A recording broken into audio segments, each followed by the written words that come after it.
नमस्कार मित्रों, स्वागत है आप सबका मेरे यूट्यूब चैनल पर। मैं वंदना सुखवाल।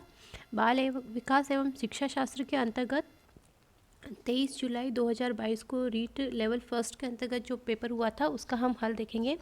और हर उस परीक्षा के लिए, चाहे वह किसी भी राज्य से संबंधित हो, टीचर्स भर्ती परीक्षा जिसके अंतर्गत बाल विकास एवं शिक्षा शास्त्र लगा हुआ हो, उसके लिए ये वीडियो बहुत ज़्यादा महत्वपूर्ण है।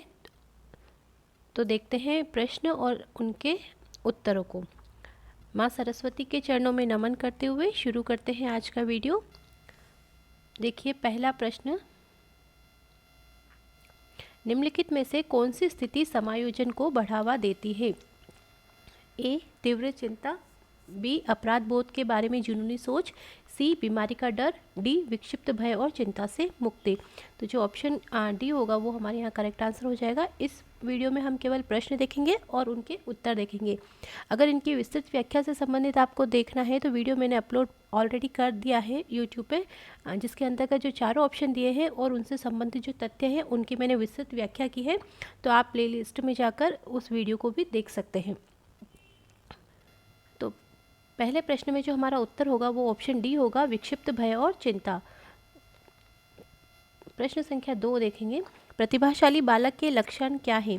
ए, अभिव्यक्ति में नव्यता, दूसरा जिज्ञासा, वार्तालाप प्रियता और अति शीघ्रता। इन चारों ऑप्शन से मिलाकर कूट बनाए हुए हैं, तो इनमें से हमको चूज़ करना है कि कौन सा सही है। तो जो यहाँ हमारा उत्तर सही होगा, प्रतिभाशाली बालक अभिव्यक्ति में नव्यता भी होती है और जिज्ञासा भी होती है। Option A and option B जो करेक्ट होगा, जिसके अंतर्गत 1 और 2 दोनों ही सही हैं।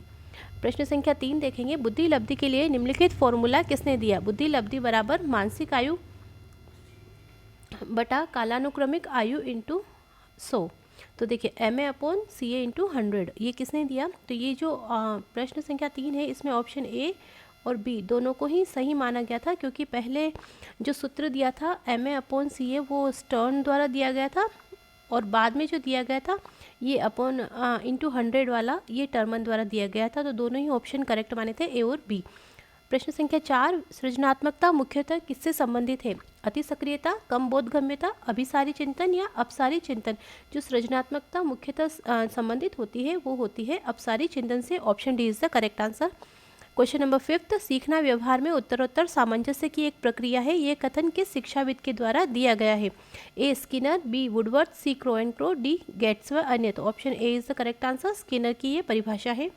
प्रश्न संख्या 6, कक्षा 2 की छात्रा सृष्टि को अध्यापिका ने मूल गणित विषय के सवाल करवाए। अगले दिन उसने बाजार में सामान खरीदने के उपरांत दुकानदार द्वारा की गई योग की गलती को चिन्हित करके सही करवाया। यह अधिगम का कौन सा प्रकार है? ए, नकारात्मक, बी, सकारात्मक, सी, द्विपक्षीय, डी, शून्य स्थानांतरण। तो क्वेश्चन नंबर 6 है, वहाँ पर जो आंसर होगा ऑप्शन बी, सकारात्मक स्थानांतरण।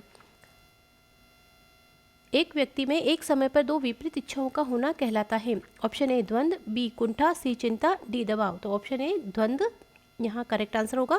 प्रश्न संख्या 8, रवि का बुद्धि परीक्षण इंगित करता है कि वह औसत से लेकर औसत से अधिक बुद्धिमत्ता की श्रेणी में आता है।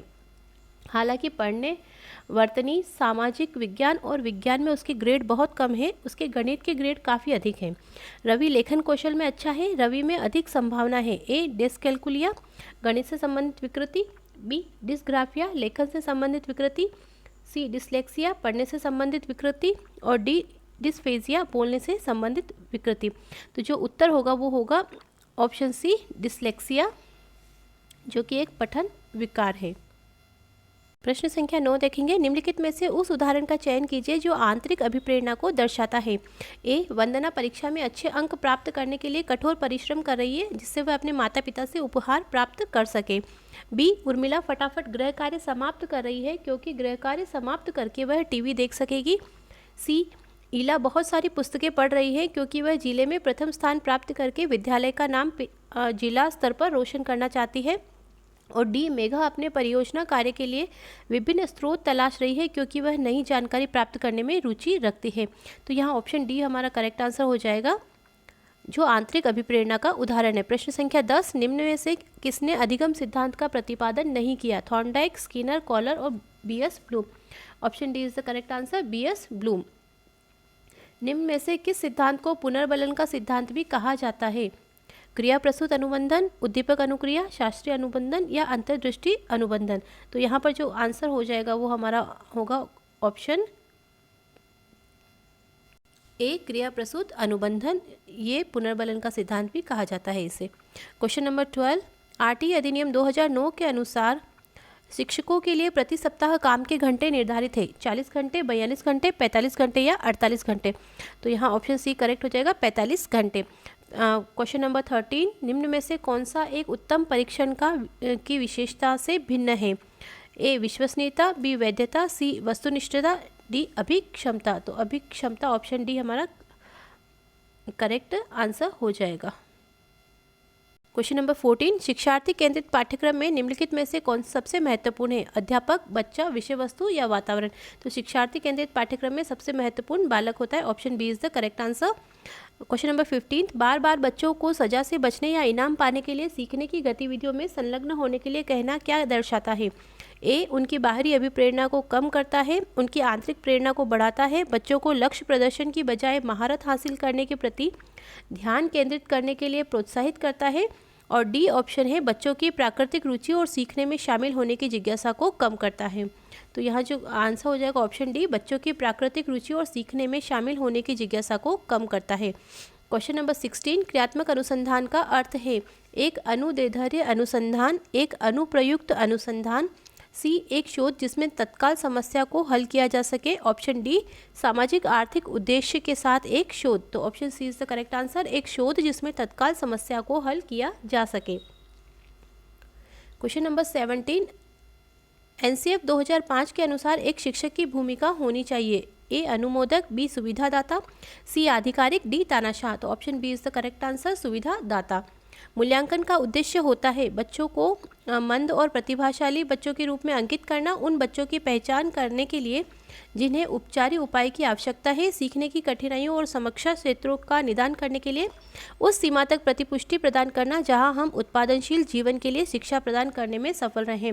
तो option D is the correct answer, उस सीमा तक प्रतिपुष्टि प्रदान करना जहां तक हम उत्पादनशील जीवन के लिए शिक्षा प्रदान करने में सफल रहे हैं। क्वेश्चन नंबर 19, एक चिंतनशील शिक्षक कक्ष में ऐसी परिस्थिति उत्पन्न करता है कि छात्र ए, व्याख्यान सुन सके, बी, कक्ष में शिक्षक के व्याख्यान के नोट्स ले सके, सी, कक्ष में अनुशासन बनाए रखे, डी, छात्रों और शिक्षक में पारस्परिक अंतःक्रिया को प्रोत्साहन मिल सके।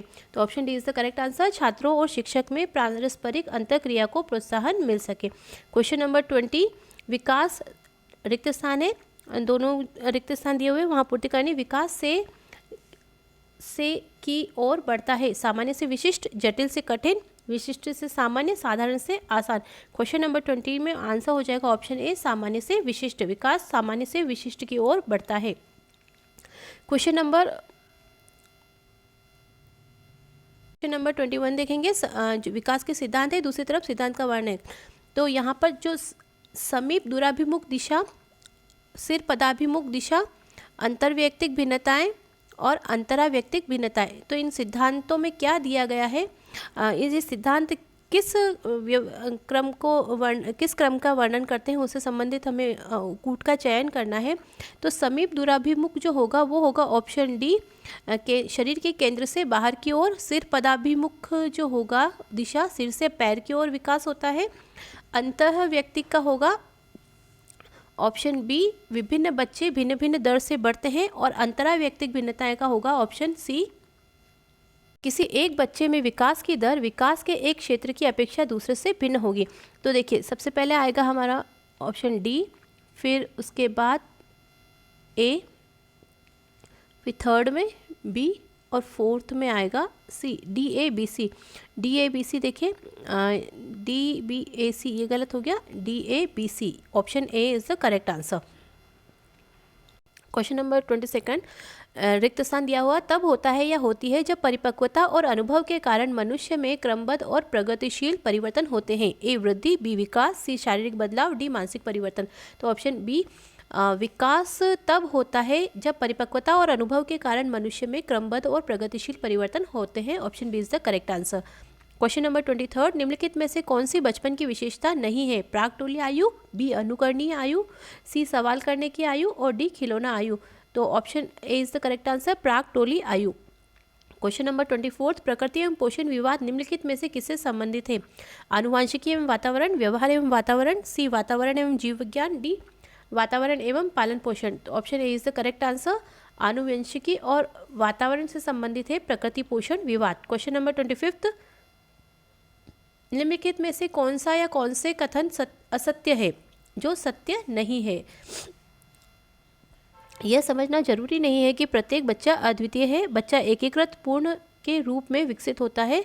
सी विकास के एक पहलू में किसी समस्या की दूसरों को प्रभावित करने की संभावना होती है। विकास एक अनुक्रमिक प्रक्रिया है। तो इनमें से जो असत्य कथन है वो केवल एक है। जो पहला वाक्य दिया हुआ है फर्स्ट सेंटेंस वही गलत है। तो option D is the correct answer, केवल ए।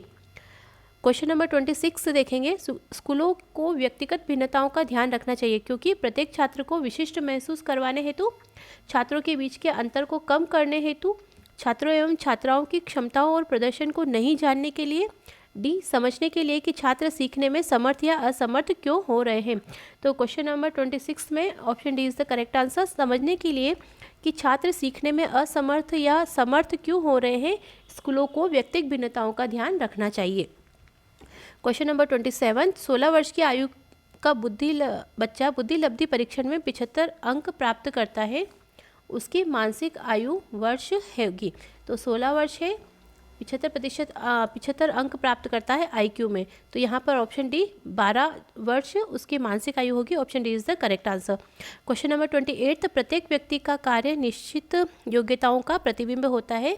किसी विशेष कार्य को करने में व्यक्ति अपनी समस्त मानसिक योग्यताओं में से कुछ को प्रतिदर्श के रूप में चुनाव कर लेता है। यह सिद्धांत किसने दिया? A Thorndike, B Thurstone, C Guilford, D Thomson. तो option D is the correct answer, Thomson. इसे सैम्पलिंग थियोरी भी कहते हैं, प्रतिदर्श का या न्यायदर्श का सिद्धांत। क्वेश्चन नंबर 29, निम्न में से कौन सी व्यक्तित्व मापन की प्रक्षेपी विधि नहीं है?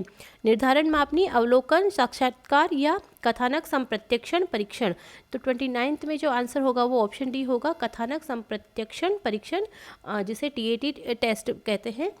क्वेश्चन नंबर 13, प्रतिभाशाली बालक की बुद्धि लब्धि होती है 130, 140, ऑप्शन बी 140, ऑप्शन सी 55 और ऑप्शन डी 120।